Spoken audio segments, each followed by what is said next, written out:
Over and over again, the West keeps reminding Africa why it can never be trusted. Take this shocking example. The moment Ghana's currency, the cedi, beat the US dollar to become the top performing currency in the world, guess who stepped in with a warning? The IMF. Yes, instead of celebrating Ghana's progress, the International Monetary Fund accused Ghana of manipulating its currency. Their claim? That the Bank of Ghana has been injecting money into the economy to artificially boost the cedi's value. But here's the million-dollar question. Why should the IMF care about Ghana's success? Is it suddenly a crime for an African currency to rise? And most importantly, should Ghana listen to the IMF? Or is this just another tool of control disguised as financial advice? Stay with us, because what we're about to uncover will make you question everything you thought you knew about the IMF and its role in Africa.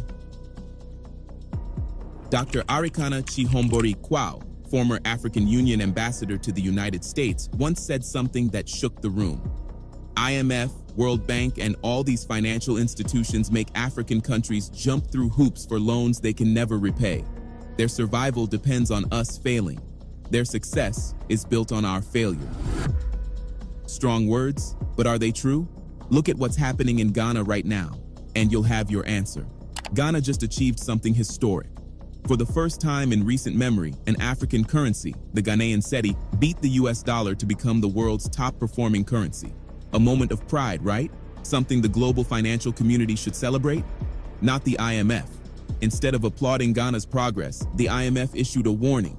They accused the Bank of Ghana of manipulating the market, claiming the central bank is injecting money directly into the economy, which is why the cedi is rising. Let that sink in. A stronger currency means lower import costs. It eases inflation. It improves the lives of ordinary Ghanaians. But the IMF says it's not good. Imagine that. When African currencies collapse, the IMF lectures about structural reform. But when an African nation succeeds, suddenly there's a problem. Dr. Arikana was right. And for speaking this truth, she was silenced, sanctioned, and removed. But the truth remains. The global financial system was never designed for Africa to win, and Ghana's situation is proof. The IMF didn't stop at accusations. They went further, warning Ghana to stop manipulating the market and to let the so-called free market decide the strength of the cedi.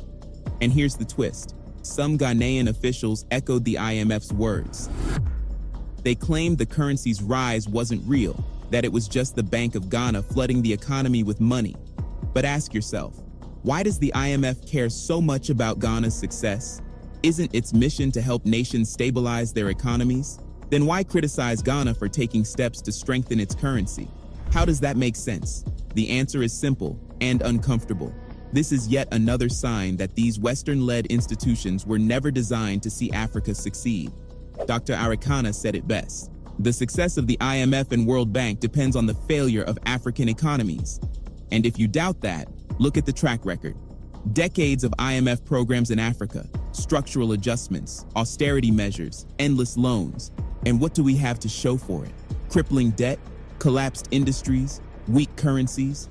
Not one IMF-driven policy has delivered true economic freedom for Africa. Not one. So why the outrage when Ghana finally breaks free, even for a moment, and proves it can succeed on its own terms? Because a strong, independent Africa threatens the very system that keeps these institutions alive. And that's the truth they don't want you to hear.